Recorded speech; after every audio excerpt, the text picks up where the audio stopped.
नमस्कार मित्रांनो, आज आपण शिवकालीन दीड विशेष मध्ये जाणून घेणार आहोत पहिल्या मुलींच्या शाळेबद्दल माहिती।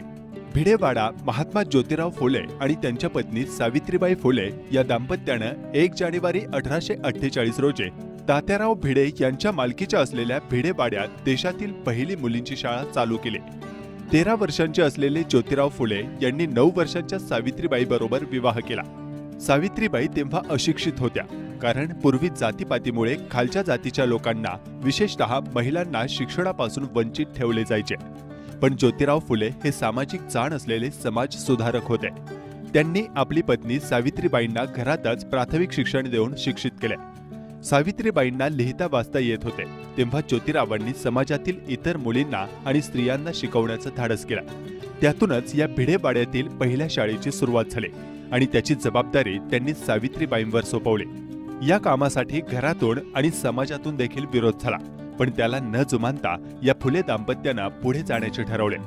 सावित्रीबाई मुलींना शिकवण्यासाठी आपल्या घरातून भिडेवाड्यापर्यंत चालत जात असत। तेव्हा लोक वाटेत त्यांना घाणेरड्या शब्दांत हिणवत असत। एवढेच नाही तर त्यांना दगड, धोंडे, शेण, चिखल त्यांच्या अंगावर फेकून मारायचे।